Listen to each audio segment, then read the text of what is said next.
Folks, thanks so much for tuning in here on Friday morning. So much to tell you, not just on what's being reported and the headlines behind that, but what's not being reported is very important. You know, we usually get into sort of a global look. We look quickly at the markets and what some of the big international factors are. I just want to start today with a couple of items that came up as I'm doing some of the research with my people here.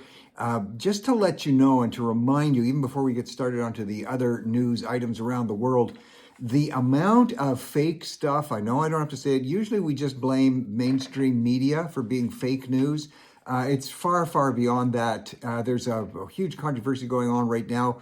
And this is just one example. There's a show called Pop Crave, and it talks about what all the local and latest celebrities are doing and gets a lot of attention. That's fine, no problem. But another one has emerged, and actually it's been given the title has moved from Pop Crave to Poo Crave, because it is 100% fake, but it's being put together, not even using AI, and it's showing well-known, usually celebrities, it's showing their photos, and it looks like they're saying things that are completely 100% false. Recent one, Selena Gomez, very upset with some stuff that she was purported to be saying and doing, and people by the thousands thinking, oh my goodness, is that really what she's up to? So folks, watch out and tell your kids about what they're watching. It could be entirely fake, things like Poo Crave. The other report that, just to start this off, as we're getting more and more reports from schools, from moms who are actually looking into their kids' accounts online, and a mom out of Kansas, she's getting a lot of attention right now because I looked at her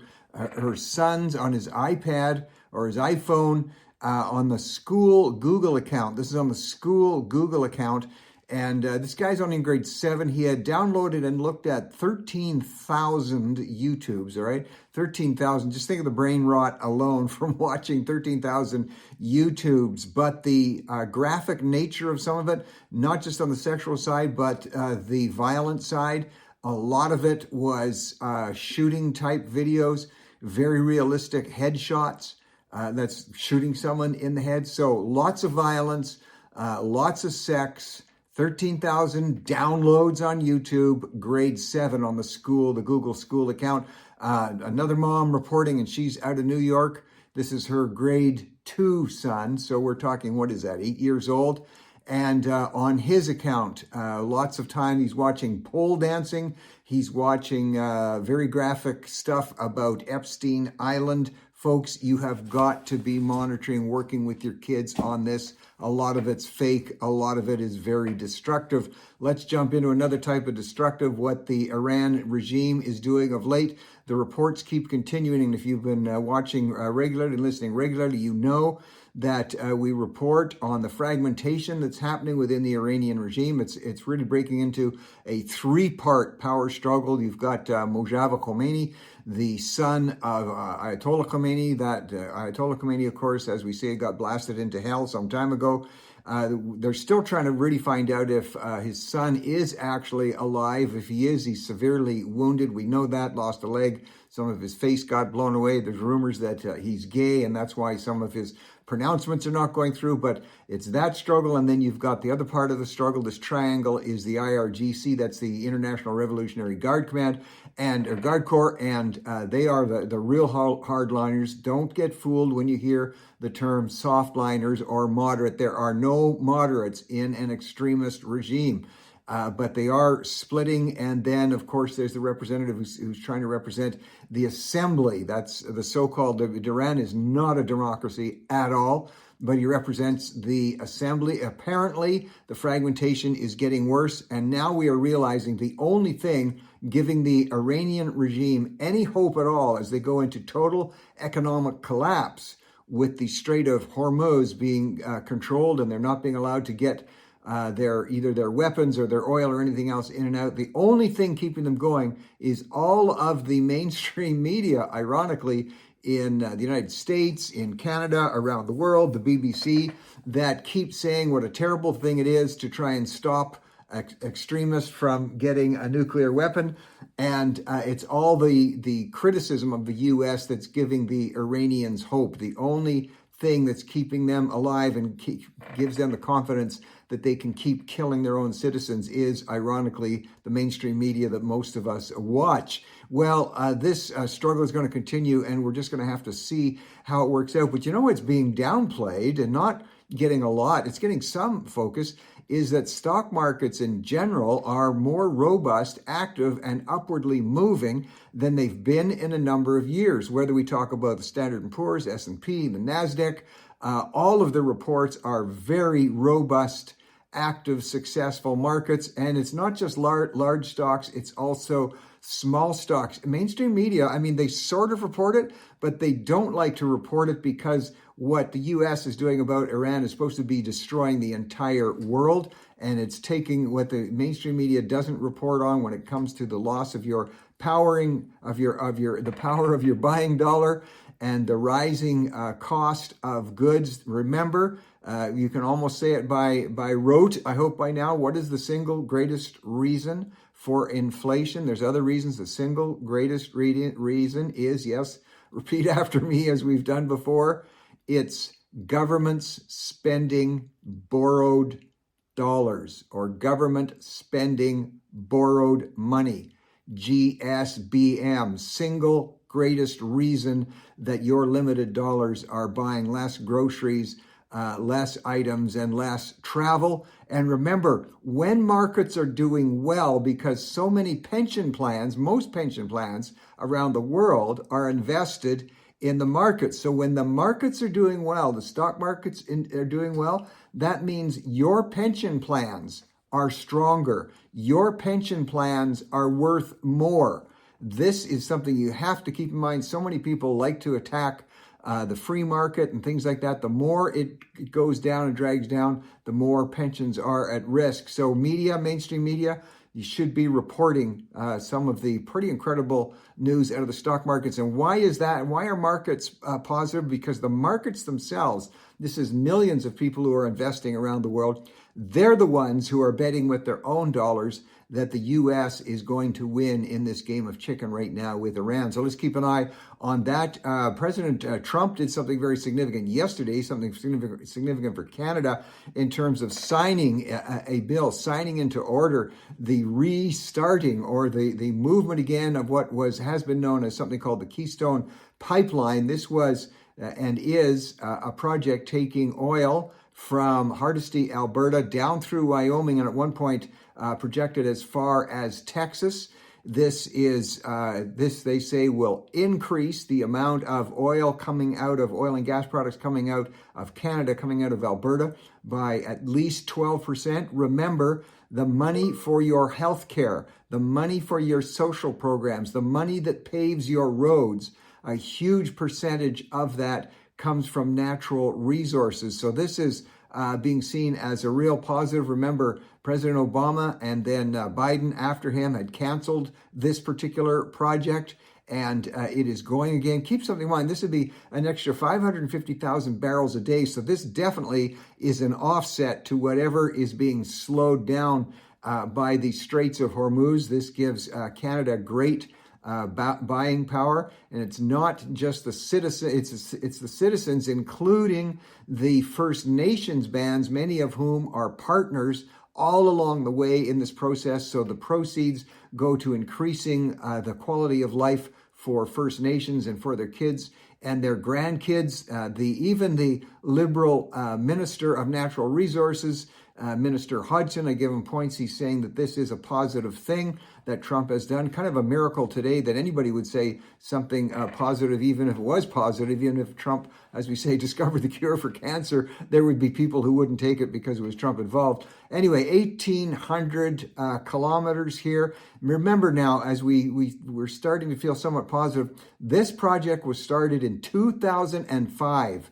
2005, count it. 21 years waiting for regulatory approval, absolute insanity, while other countries, some of them being dictatorships, have been able to surge ahead of Canada and the U.S. in terms of supplying energy products. So we'll see how this continues to move along. It still has to be permitted. Of course, there are things that have to be agreed on. But this is a real boost here. Talking about Texas, because this is the end point of where some of this oil goes, on a little different note, there's one of these Chinese so-called birth tourism centers has actually been investigated and they've been busted.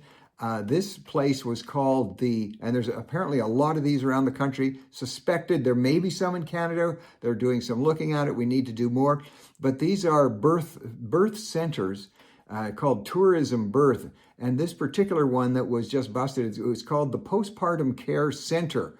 And you go on TikTok, people who know how to use TikTok with certain codes, you apply to go there. And while you're there procreating, and it's very important, TikTok advice is you don't get pregnant before you come here because that could bar you from entry into the country. Make sure you get pregnant after you arrive here. And at the postpartum care centers, you can give birth to your child. They then automatically become a citizen. And this apparently is fairly widespread. 4 homes involved in the postpartum care center, providing for and caring for up to 20 births a day. That's just one center. So we'll see where that goes. Senator Rand Paul has introduced legislation to say that birthright should only go to those who are legally residents of the United States. So we'll watch for that. Canada's military has come out with some kind of dismal reports. And listen, we salute our men and women in uniform. I've been to Afghanistan. I've been to in theater when I was Minister of Public Safety with our troops. They're absolutely the best in the world. But very dismal reports under the leadership of the Liberals as so many things are downgraded in the military. The testing is downgraded. The physical standards are downgraded to accommodate people who aren't as physically apt or to accommodate any variety of orientations. I'll just leave it at that. The pass rate that's required, the physical pass rate, and the very basic IQ rates, these have all been lowered, and the morale, even though we have some great troops, is not as its best. Listen, folks, when you turn a military, when you staff it at the top with people who are woke, with people who are all focused on things like DEI and inclusivity and all that, rather than on merit, strength, and capability, we're talking about a nation's army. And has been famously said, the purpose of a military is to deter or destroy the enemy. That is the single purpose. They can do other things, of course, but it has to be the single purpose of a military is to deter or destroy the enemy. And anytime a country weakens its standards in that resort and in those areas, I can tell you our adversaries look at that with glee, and some of them just think of the opportunity to meet on the battlefield with people who are there because of inclusivity rather than being able to pass tests. So hopefully there's a wake-up call that will go to the military, and that's only going to come from the Liberals. So whether that'll happen or not, we don't know. There's a warrant out, there's an arrest out, and I just say this as a bit of a warning. This is kind of a warning show, this one. A guy by the name of Brody Brooks, and he's been running a dating app in the Victoria area in British Columbia. And they're searching for him. There's a warrant out for him because what he's been doing, he goes on these dating apps. He falsifies for these vulnerable women who go on the apps. He winds up sort of, getting to know them and telling them he loves them and all this kind of stuff. And then, of course, borrowing money. Listen, dating apps, please be careful. I don't care, male or female. Please be careful. There's so many frauds out there. And don't be sending money to somebody you met on a dating app. Please, this is a warning. There's another situation that's being reported on. Michael Higgins has a column on this today. Very interesting. It's the case of a mom by the name of Lana Yates.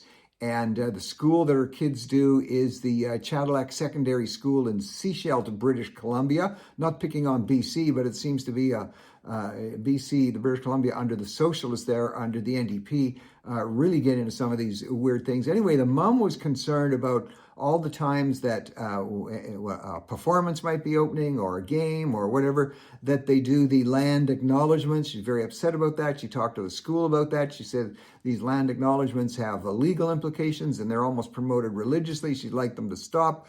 One of her children was involved in a drama presentation. This just took place a few months ago, and she sent a message to the school saying, please do not do a land acknowledgement at the start of that public performance. I will have to interrupt it. They did the land acknowledgement. She stood up and she said, save that land acknowledgement. It's not legal. And she sat down again and it was quiet. What happened from there is very interesting. The principal the next day called Family and Social Services, sent 2 social workers to the home of Lana Yates to investigate her, to see if there was abuse or anything else going on in the home. A very frightening experience for the Yates family.